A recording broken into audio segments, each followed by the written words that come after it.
I am so pleased to introduce tonight's speaker, Dr. John Michel. Well, good. I don't even know your name. Dr. John Majerus. He's going to present the story of the creation of Racine College, which is the DeKoven Center, the role that James DeKoven, that's where I got the James from, played in the building of the campus and promoting the school, and the nature of education in Wisconsin right after statehood. He spent the years of his professional career at the University of Wisconsin-La Crosse, where he taught in the Department of Modern Languages as well as the Department of International Studies. The final years at UW-La Crosse was as an administrator in the College of Liberal Studies, where he served as dean. In 2013, he was invited by the executive director of DeKoven Foundation in Racine to assess the nature of the historic documents housed in its buildings. The collection had never been organized or cataloged, and he spent from 2013 until 2022 as archivist at DeKoven, organizing and making the materials accessible. It was during this early work with the archives that he became interested in the story of James DeKoven and the lack of a modern telling of DeKoven's life. And he hopes to present a book. How soon do you think? This year. This year on James DeKoven's life. It is my pleasure to welcome Dr. Majerus.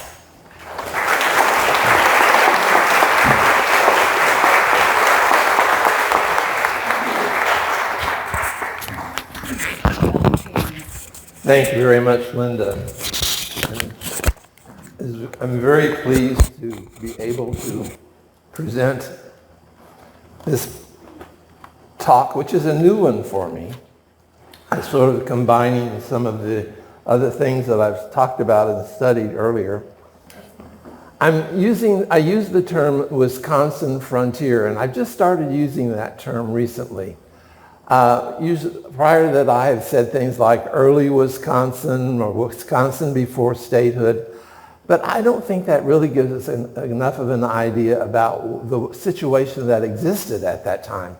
I mean, James DeKoven came from a very, very cultivated background. I'll talk about that a little bit later on.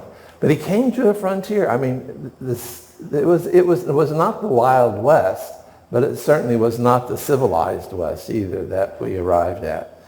And it's interesting to look at the importance that education played early on in the history of this territory and the state that we call Wisconsin. I would be remiss if I did not acknowledge the work of the late Dorothy Osborne, a member of Preservation Racine, who did an amazing amount of work using very scarce resources to provide a very accurate history of Racine College. She provided the foundation on which part of my presentation is built this evening. And this is a photo of the first page of her publication. This was published in the year 2002 as part of the 150th anniversary of the founding of Racine College. Dorothy wrote several other articles that were published in the Preservation Racine newsletter, as well as other publications about Racine College and its buildings. We have her archives in the archives here now. Her daughter very generously sent what she had collected from her mother, and that we have this. But Dorothy did an amazing amount of work, and she was dealing with a very scarce resources because the documents had all been sent to Milwaukee, and they had not come back yet. That did not happen until starting in 2013. I wish to call your attention to this room. It's really a separate building. It's one of my favorite places on the campus of Racine College. And this picture is a stereopticon slide taken in about 1873, we figure. And this is a picture of the East Building. And it was only after the completion of this hall that the East Building, which is 240 feet long, facing Lake Superior, Lake Michigan. I knew it was one of those lakes. But I love this room because this room was what was called the schoolhouse. It was not called Assembly Hall. It was called the schoolhouse. And try to imagine, we've got a good crowd in here, but imagine 100 to 125 boys sitting in school desks, the old-fashioned kind of school desk where, you lifted up the top. This is where they gathered in the morning and before their classes. And if you look behind you, you see 3 doors and those doors are part of this building. And the center one is a stairwell that goes upstairs. And upstairs, there were several small classrooms. And the boys would gather here in the morning. And then on either side, on those 2 doors on either side, also open up into other rooms. And so they would sit here until it was time for them to go to the classroom where they would have their lesson.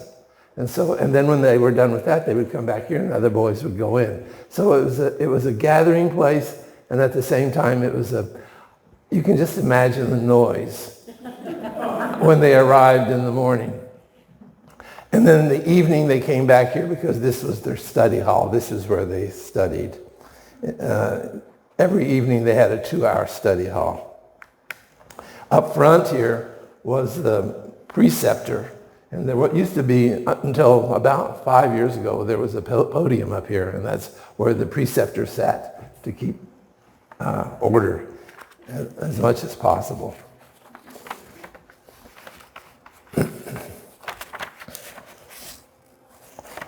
There is only really one indication that is left that indicates that this was a schoolhouse or a schoolroom.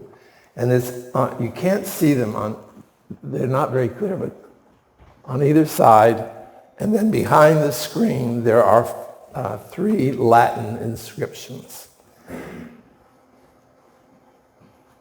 And these Latin inscriptions are, and I will try to not mangle them too. I did have Latin, but it was a long time ago. It's almost the time of the Romans.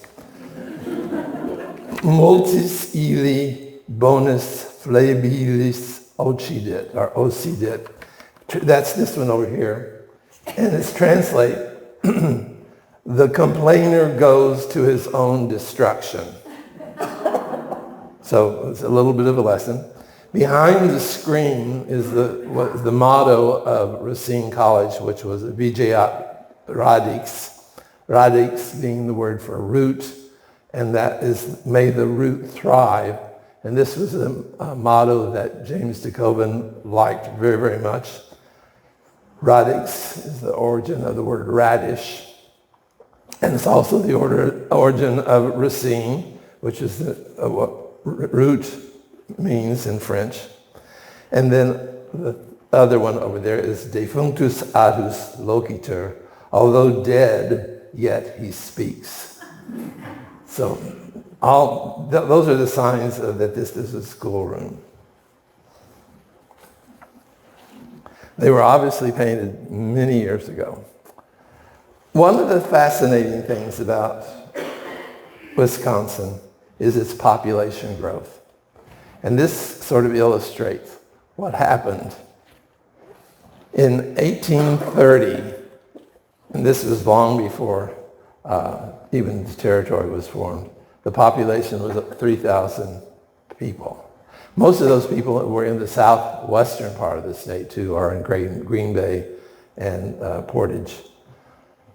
In 10 years, in 1840, when this territory was now become part of the United States territories, by this time it was part of the was Michigan territory. The population had grown tenfold to 30,000. It's very difficult I just wanted to give you an idea of what we were dealing with as far as population goes.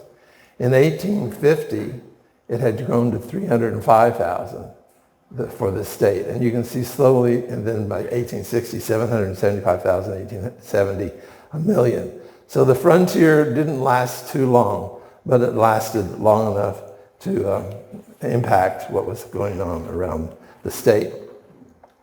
It's kind of difficult to come up with populations for Racine County separated from Milwaukee County.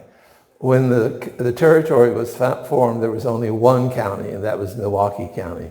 And then in 1836, they separated out Racine County, and then in 1850, they separated out Kenosha County. So slowly they took off parts of the population.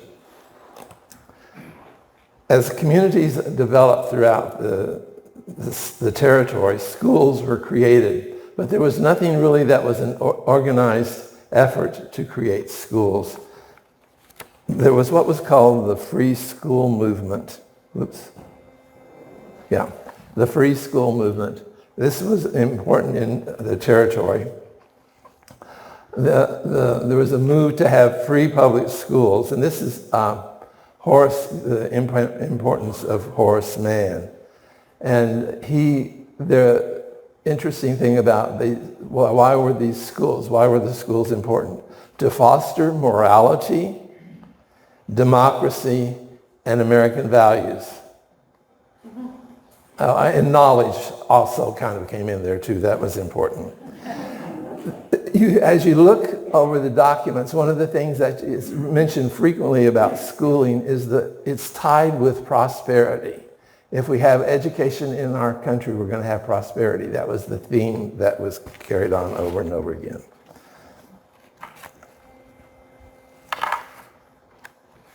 There was a school law, and we go back real quickly here. There was a school law that was passed in 1848 by the territorial legislature and close to the beginning of statehood, and it was revised in 1849. This was modeled on the school law of New York. It provided for a highly localized system of common, what we call elementary or grade schools, but it was always under the control of local school boards. The school board was responsible for funding, hiring of teachers, the content of education, the term of instruction, and there was actually no uniformity in what was going on. There was a state school fund, but that state school fund was based on selling of school land or the rental of school land, so it took a long time before it had any impact on education in the state. There was no provision in the school law of 1848 and 1849 for high schools, for secondary education. It was concerned primarily with grammar schools, elementary schools. It was possible for two districts or two schools to come together and form a union for a high school, but they didn't do that. The length of the school term in these early schools varied from 1 month to 8 months. So that sometimes the kids only had 1 month of education during the year. Women were predominantly the ones that they hired. Why did school boards hire women? Because they only had to pay them 50% of what they would pay a man.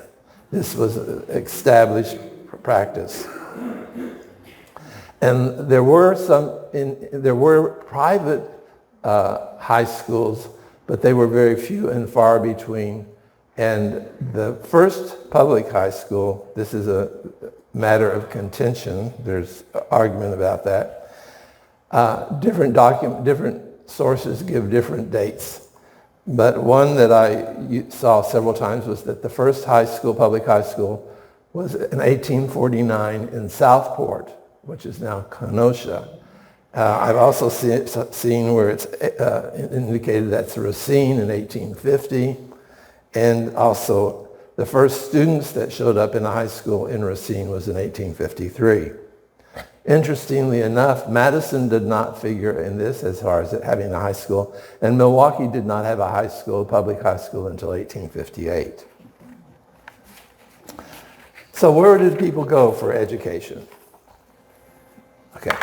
One of the interesting phenomena that developed in Wisconsin around this time were all what we are called colleges.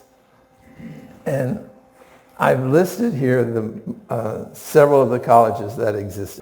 I mean, you probably recognize some of these names because some of these colleges can continue to exist.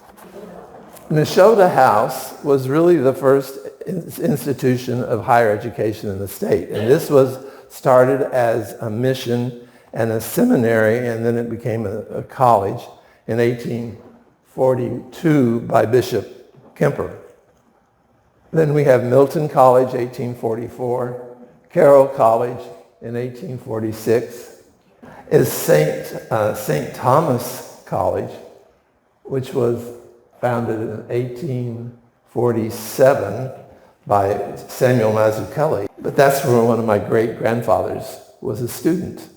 Beloit College in 1847, Lawrence College in 1849, Ripon College in 1851, Racine College in 1852, Milwaukee Female College in 1852, the college, Gale College in Galesville, Wisconsin, and Lakeland College in 1862.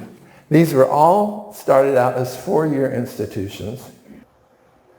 Gale College in Galesville, the buildings still exist, and the buildings of most of these colleges still exist. Gale College in Galesville, Wisconsin was founded by a man who was obviously very proud of his name, Judge Gale. And he had this theory that Galesville, another interesting name for the town, was located where the Garden of Eden existed. And he wrote a book about it. The college did not last. The book has lasted longer.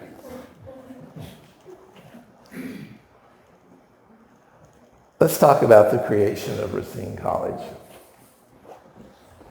There was a competition between, they were trying to establish these colleges, and they decided that to get a charter, the state would not give a charter to anyone who wanted a charter for a school.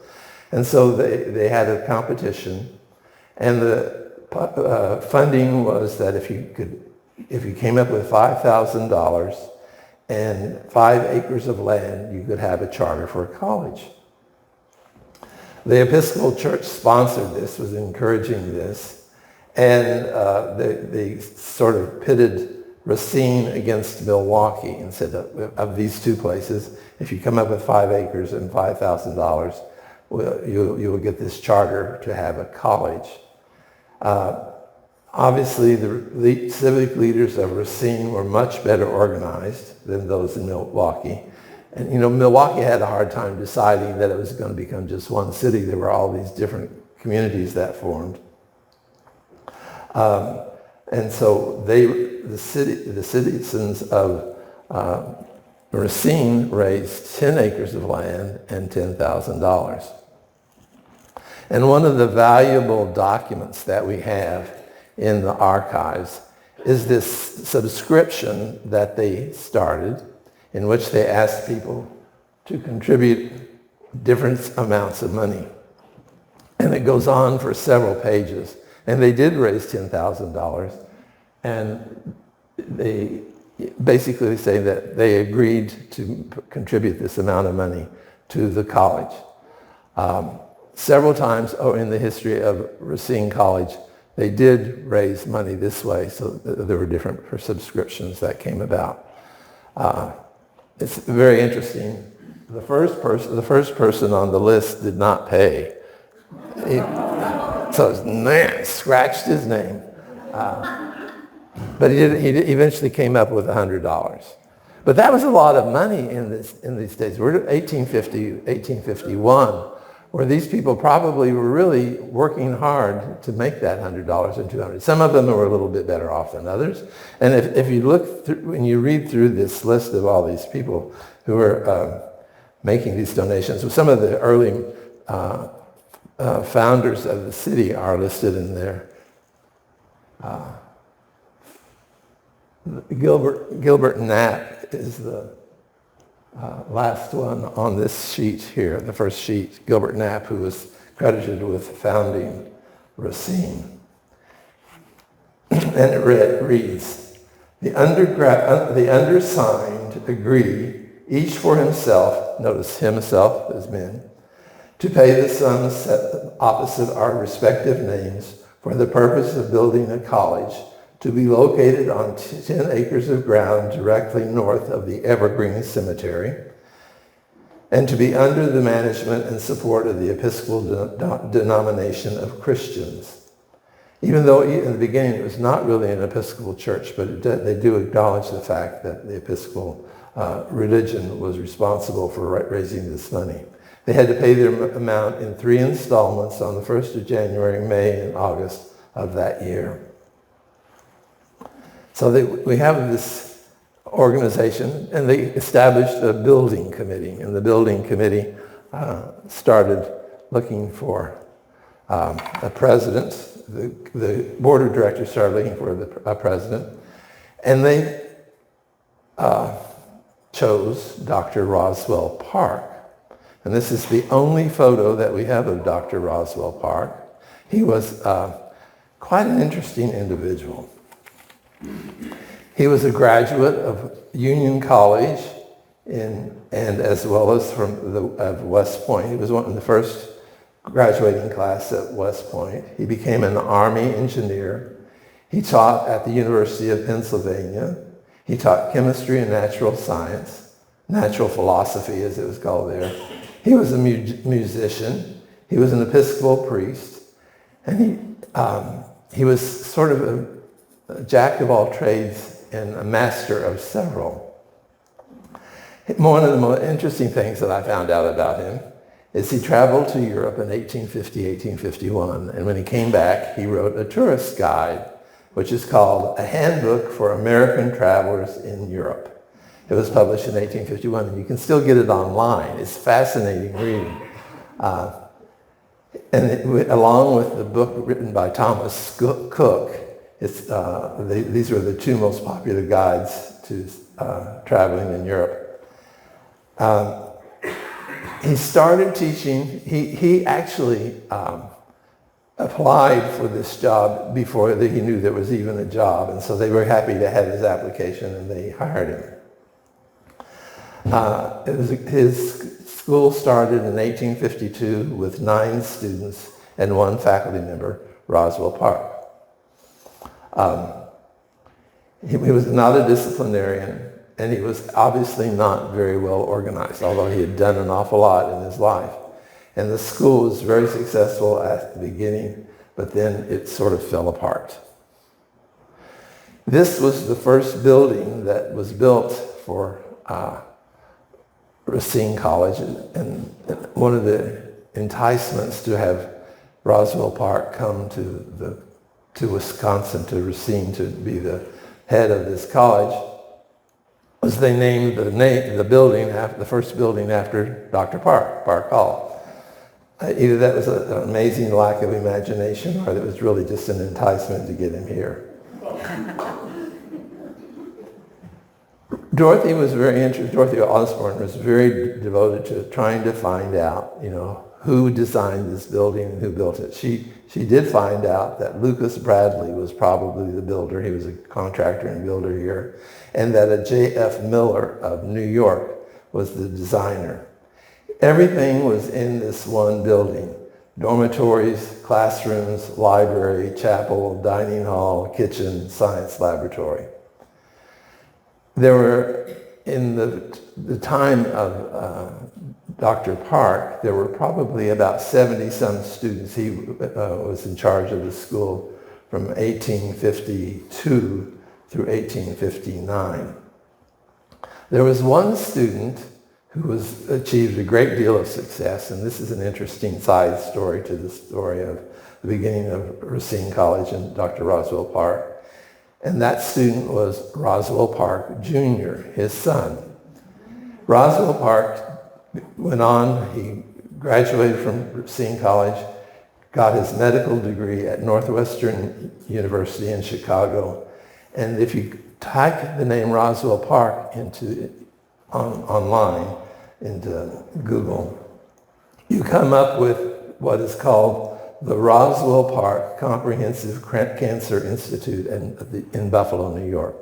Roswell Park was the first one who thought we can use surgery to help people who have cancer. And the Roswell Park Cancer Institute is really considered one of the leading sites for cancer research in the United States. As I was dealing with the buildings and looking at the history of the college, I came across the building that was designed for the women's college in Milwaukee. And you can see a great deal of similarity in the two buildings. I don't know if they were built by the same person, but you can see that there is that definite influence. Dorothy Osborne caused this Gothic college Gothic, and you can see the Gothic, the arches and the windows. And I don't know what the minarets, and what that's importance. Those were usually, later on, almost all these buildings had flagpoles. Now let's go to the era of James DeKoven.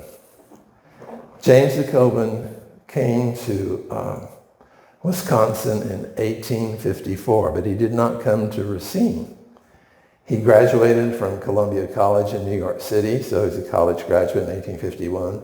And then he graduated from the General Theological Seminary in the city in 1854. He came to Nashotah as an instructor in church history at Nashotah House, and also was given the job as rector of St. John Chrysostom Church in Delafield. While he was there, he created a school that was called St. John's Hall. Today, that is known as St. John's Northwest Military Academy. It closed down when he left in 1859, but was reestablished and reopened in 1864, 67, something like that later on. Anyway, he was asked to come by Roswell Park. Roswell Park knew that he was in over his head as far as trying to organize and keep going with the college. And so he asked DeKoven to come to Racine and take over the Racine College. James DeKoven agreed to do that only on the condition that Roswell Park would bow out, and he did. He left. By the way, these two men are buried on the campus here. James DeKoven is buried to the south of the chapel, and Roswell Park is buried to the east of the chapel. His tombstone is very carefully camouflaged by a large plant so that brides can have their picture made near the chapel without seeing his tombstone. Look.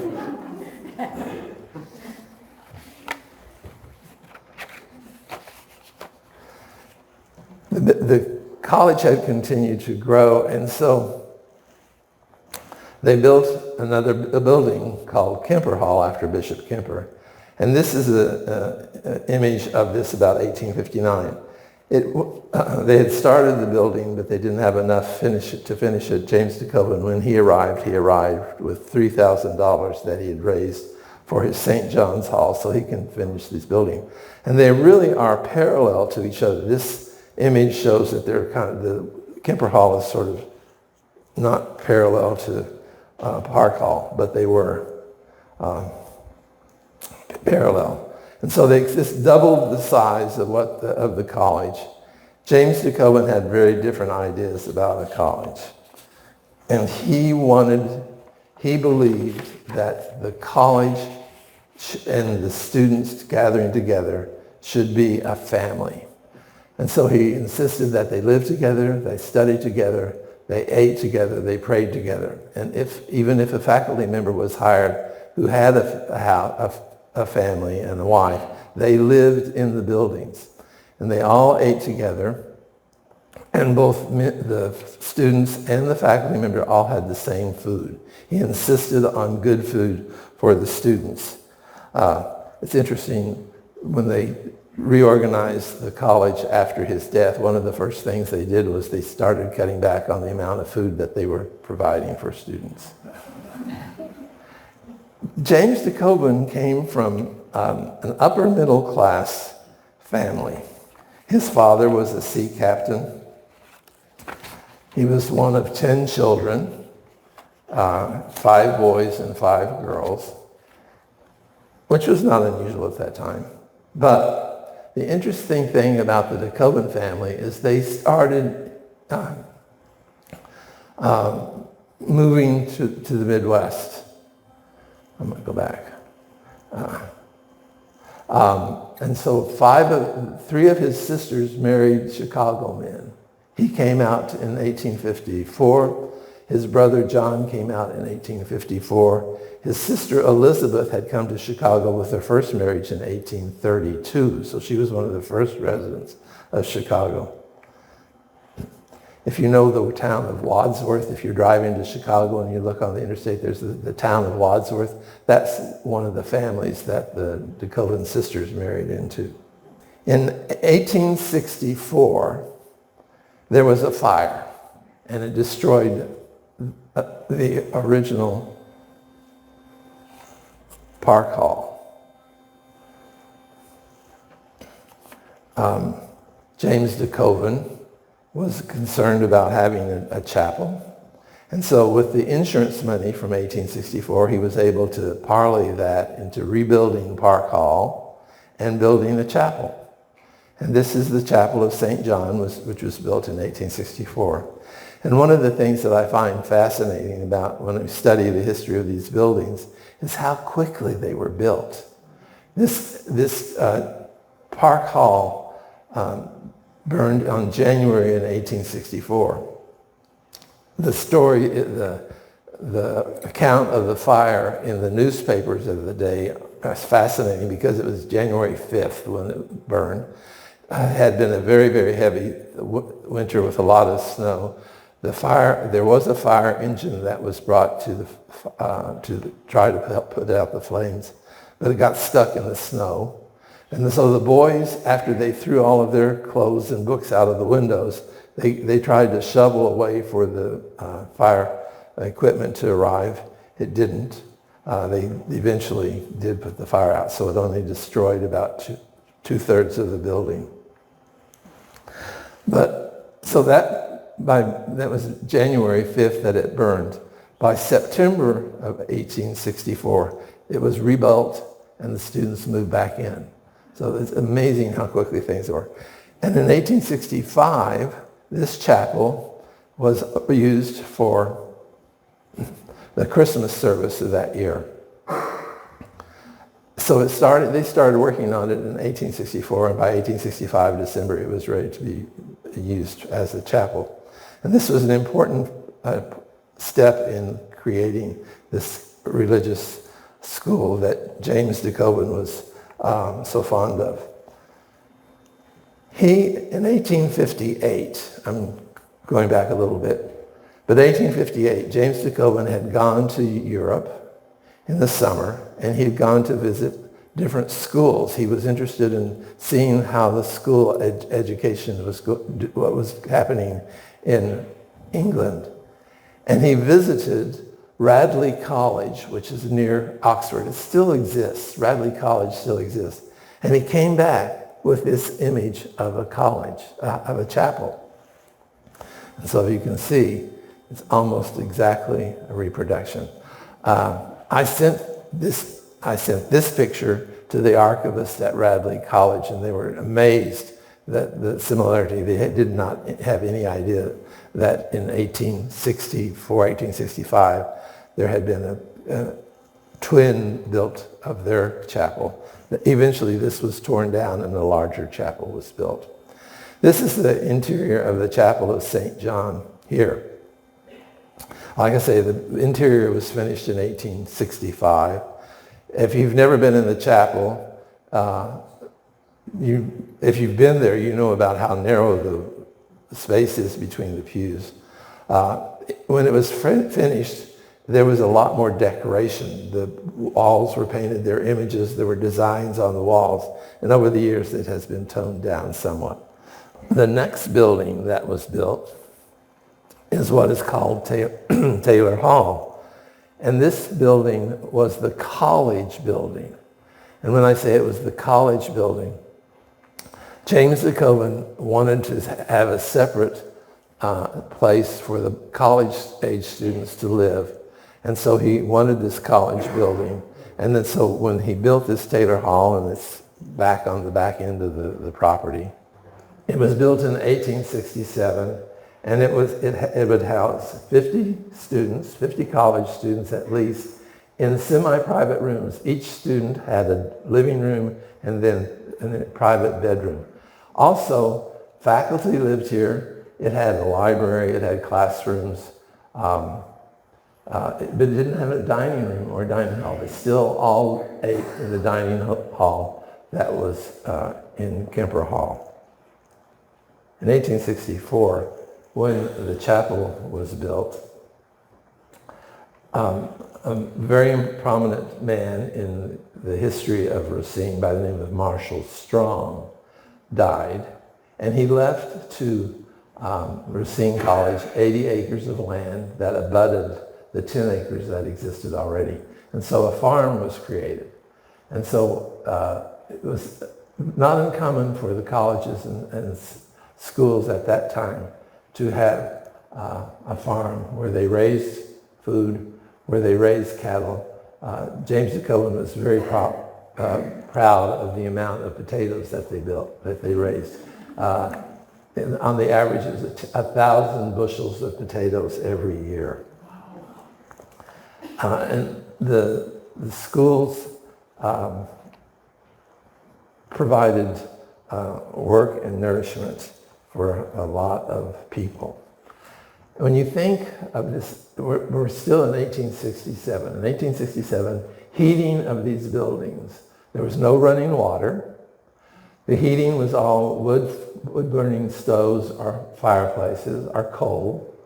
The boys, a lot of them came from families where they weren't too used to taking care of themselves, so each level of students had a matron who was sort of the house mother for the kids where they lived. And Racine really was a small, thriving community. When you think of the 3 meals a day, it's laundry, personal hygiene, or personal non-hygiene. It's an impressive amount of work that takes place. This building that you see here, which is Taylor Hall, one of the things that we can judge from this picture is that it was taken before 1875. If you look at the middle section of the photo, on the 3rd floor, there's a series of very small windows compared to the other windows. This building burned in 1875 in February. It's interesting, all of the fires on this site happen generally in January, February, because of the heating, the flues, the chimneys caught fire. When this burnt in 1875, the building was completely gutted, and the only wall that collapsed was that east wall. So when they rebuilt it without those special windows. And so we can identify this as being after 1875. The continuation of the buildings, in 1871, there was a new building built between Park Hall, Kemper Hall, and it was called the Refectory. And it was a dining hall for all students and teachers. They all ate their meals. DeKoven insisted on excellent food, and plentiful food, unlike the English boarding schools that he visited, where he felt that the students were starving to death.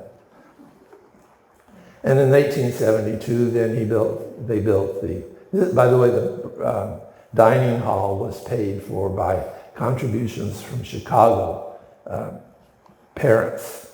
There were a large number of students who came to Racine College from Chicago. One of my favorite stories, and I don't mean to bore you with these stories, but it's called the Pie Story. And it takes place in this room as well as in the refectory, the dining hall. James DeKoven did not believe in physical discipline and physical punishment. He was somewhat shocked when he went to England to see that students were still being whipped. And that was part of the educational system. He tried to get away from that. And one of the way that they did that was that they assigned different manual punishments. For example, if you were seen maybe scratching one of the pews in the chapel, you would have to write 150 times in Latin, "I will not scratch pews in the chapel." So they assigned different types of punishments, and these were called tasks. And for different infringements, different punishments. But the kids found out that there were some kids who could write a lot faster, and there were kids who could write in Latin faster, and those are the kids who could write in Greek faster. And so because they were not allowed to have money, they used these surplus tasks that they had written to buy things. And so they used, one of the most frequent uses of these tasks was to buy a slice of pie. Pie was served 3 times a week, on Sunday, Tuesday, and Thursday. And so if you liked pie, if you wanted to buy some tasks, you would say, well, I'll give you my piece of pie on Tuesday if you'll do this punishment for me. And then, and so what happened was there became a real trade in pies. And finally, the faculty had to say, they declared bankruptcy. They could no longer use pie to pay off their debts. This is an example of an image that was developed soon after the completion of the campus. And you can see the large building, the front, and you can see that we have now the east building, starting with Kemper Hall, the refectory, the schoolhouse, and Park Hall. And then in the back there is Taylor Hall and the chapel. One of the things that has disappeared over the years, and which is too bad, is the bell tower on Taylor Hall. It was added in 1873 and designed by J. Watts of Racine. And I don't know if you can see it close enough here, but it's all wood. All of this is wooden, the dials. And there were 3 dials on the 3 sides of the chapel, of the tower. But the interesting thing about that is the mechanism was attached through from the bell tower down to the main floor in Taylor Hall. And so the clock, there was a dial down there, and so they could tell the time in the inside hallway with this bell tower. It burned, it was struck by lightning, and was not reestablished. But I think it must have been fun. There was a lot of complaints about the fact that it chimed every quarter hour. People in the neighborhood were not too happy about it. The last building was also built in 1875, and this was the gymnasium. This is the first solid gymnasium. When James DeKoven came to Racine College in 1859 at the first meeting of the board of directors, he asked for money to build a gymnasium. He said it had to have some place for the students to congregate in the winter. They always had an ice skating rink, and they also built sledding hill. But this was the first building. And again, he used insurance money from the burning of Taylor Hall in 1875 to help build this. And what I find so fascinating about this picture and this building is that for the first time when I saw this, I understood how beautiful Cream City brick must have been when it was first constructed. And then over the years, the burning of coal and wood, it's very porous. This brick is very porous. This building built, this gymnasium, when it was built, it continued a tradition that it had with the other gymnasiums in that they were not heated. And I guess he felt that if the students are in there doing physical activity, they will warm themselves up.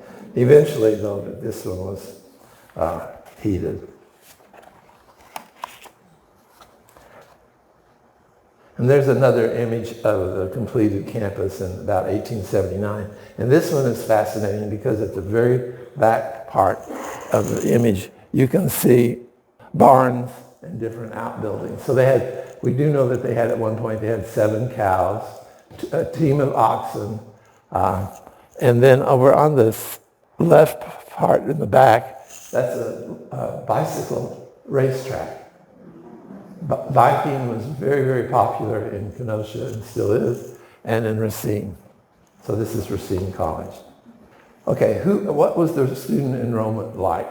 Well, it was never very large, and this is a chart of the students during James DeKoven era.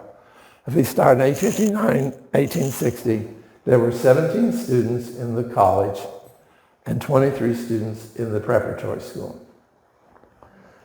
By the height of the enrollment, if we go to 1871, 1872, you see that there were 69 students in the college and 135 in the grammar school.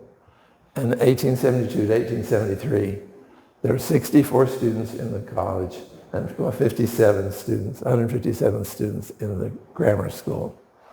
There is a drop-off of students in 1877, in 1877, only 38 in the college and 97 in the grammar school. This was an impact of the burning of Taylor Hall. And also there was what they called a financial crisis. At that time, the economy was not great. One of the things that fascinated me as I've been working with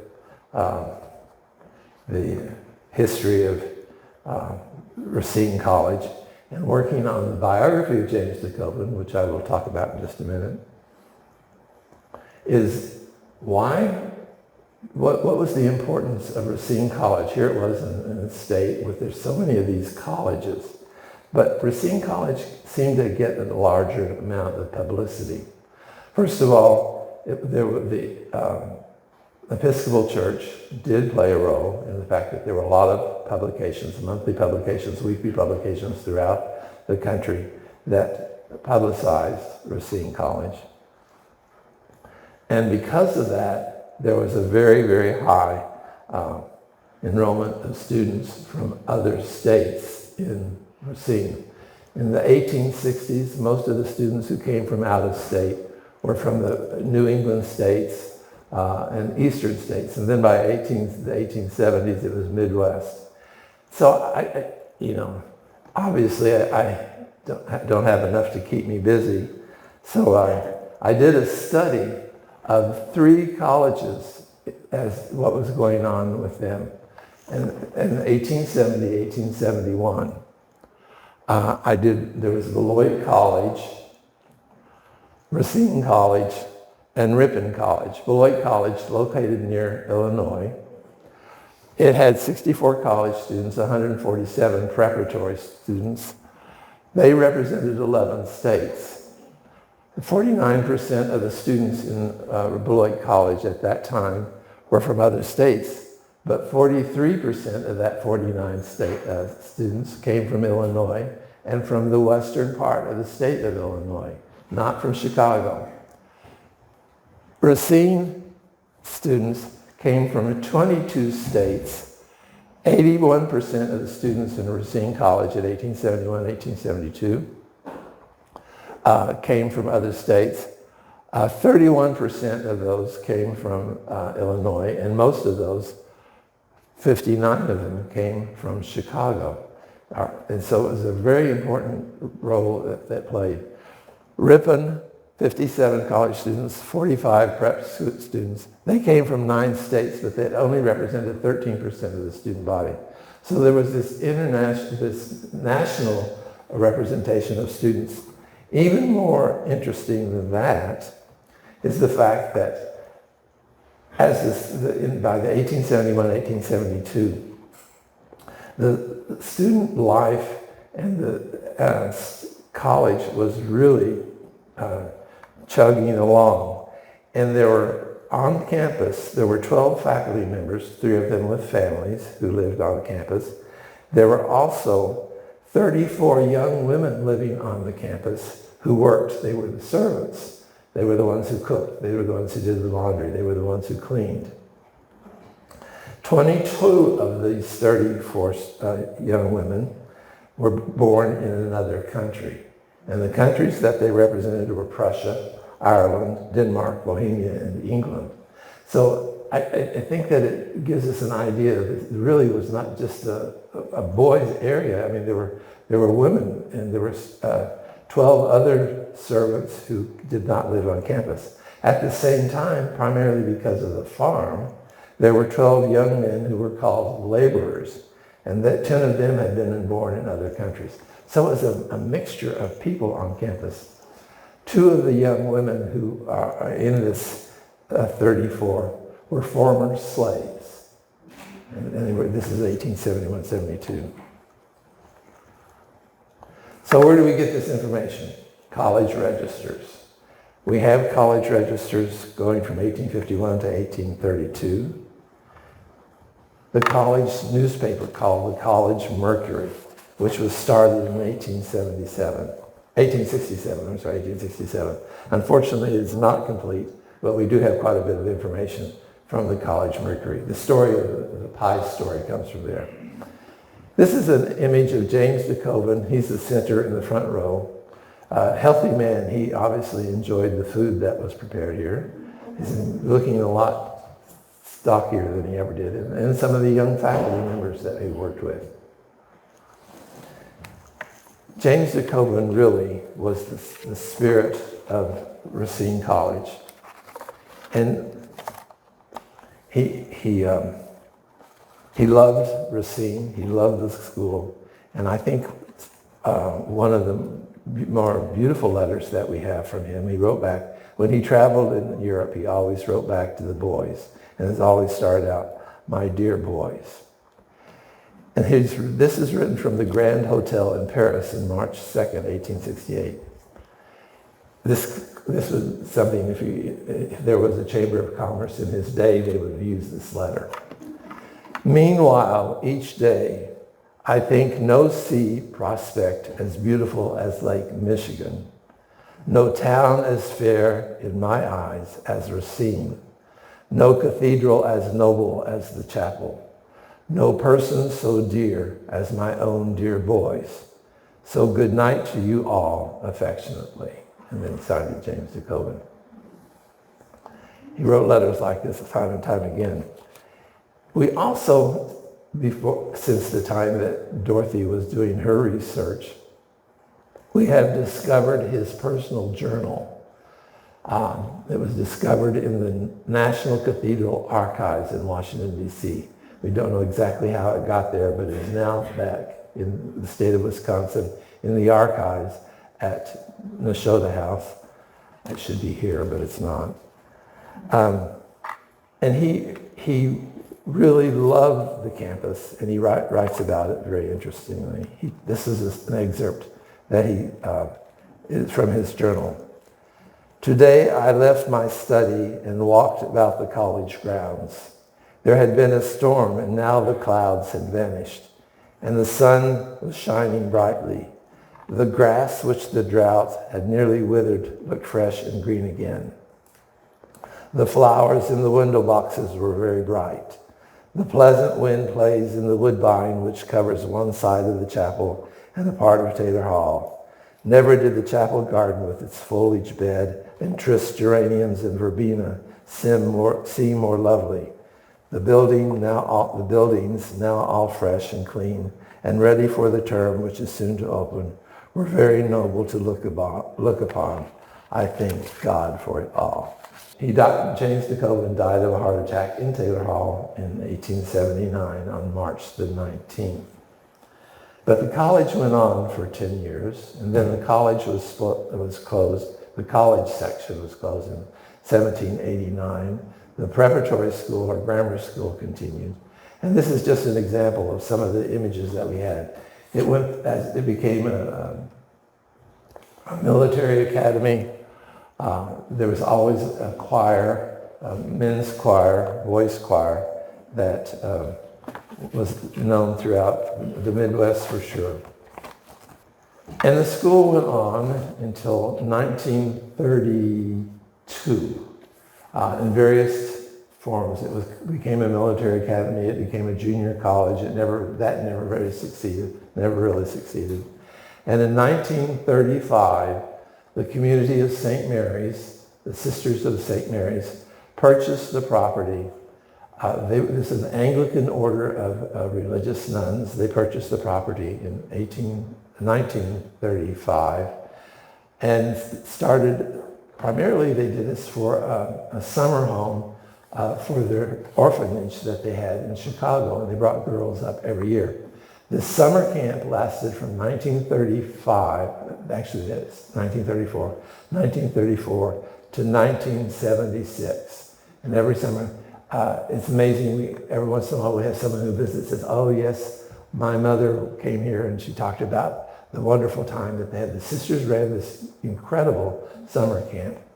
And so that lasted until 1976. In 1986, the sisters sold the campus to the Episcopal Diocese of Milwaukee.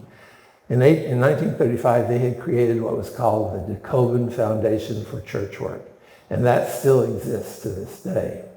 The DeKoven Foundation, primarily an event site. They have conferences, they have retreats, weddings, a big number of weddings. I talked to Nikki, who is in charge of weddings, and I think there were something like 60 weddings here because they use the chapel and they use places like this beautiful hall, and it's decorated beautifully time and time again. So we do have the timeline of college. We're seeing college now down to today.